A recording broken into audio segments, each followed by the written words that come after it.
So let's talk about the tweet that set the entire Middle East on fire. Senator Lindsey Graham went after Saudi Arabia this week, and not in a subtle diplomatic way, in I have a zero self-awareness kind of way.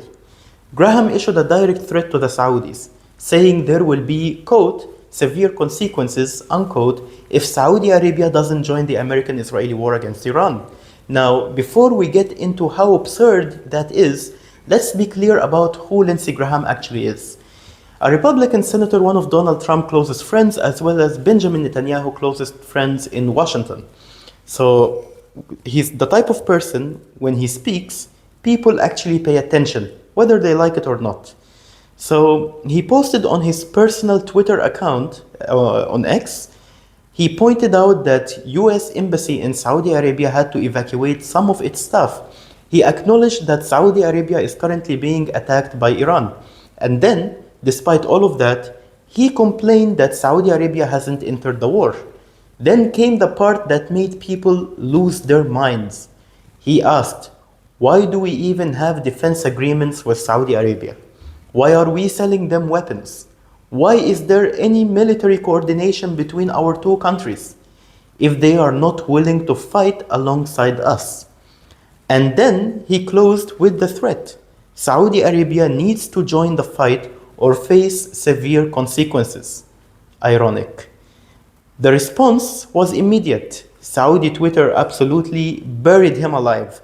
The backlash was so overwhelming that X itself added a community note to his tweet, clarifying that Saudi Arabia is not an aggressor in this conflict, that it is defending its own territory, and that it has simply refused to be dragged into this war. That's not nothing. That's the crowdsourced fact check on a sitting US senator.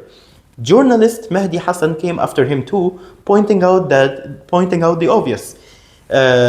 The United States has entered this war behind Israel, and now is trying to pull the Gulf states into the same fight, along with anyone else who's able to be dragged into this mayhem. And that's when people started quoting Henry Kissinger, a man who was many things, most of them not great, but he understood American foreign policy better than almost anyone.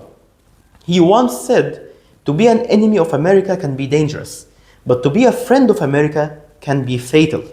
The quote is circulating again right now because people feel like they are watching it happen in real time. Voices across the Gulf have been consistent on this. UAE businessman Khalaf al-Habtour posted that Gulf states will not be dragged into a war against Iran. He called for wisdom and to solve this issue with diplomatic manner. That post was deleted within hours. Nobody knows why. Former Qatari minister Dr. Hamad al-Kawari said the same thing. Gulf states have real grievances with Iran. Yes, that's true. But that doesn't mean that the region should be turned into a huge battlefield. The Gulf position is actually pretty straightforward. We have tension with Iran, and that's real, but we are not going to fight a war that serves someone else's agenda. And that's exactly what makes Graham tweet so remarkable. He's talking as if he controls the relationship between the United States and the entire Gulf region. As if a tweet is how you move trillion-dollar partnerships, defense agreements, decades of strategic alliances. Some commentators put it bluntly. Graham is behaving less like a US senator and more like a member of the Israeli Knesset on the Likud ticket. That's actually the same description Khalaf al-Habtour used before his post disappeared. Now, there are now real calls for the American administration to rein Graham in because he's crossed a line, not just politically, but diplomatically as well. He's issuing threats on behalf of a government that is, as far as anyone can tell, did not authorize those threats. So here is where we are right now. The United States and Israel are at a war with Iran. Israel had their head of Mossad yesterday killed by Iranian missile, and Saudi Arabia is literally getting hit by Iranian attacks along with the GCC countries. And America's response is to threaten its closest Gulf ally for not joining a war it never agreed to fight. The question is now simple. Will the pressure campaign on the Gulf states intensify? Or will the Gulf hold its position and refuse to be pulled into a regional war they did not choose? The next few days will tell us a lot.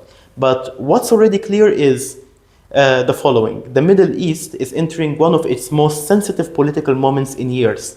And the wrong move from anyone, no matter who they are, could open a door nobody wants it open. Trust me on that part.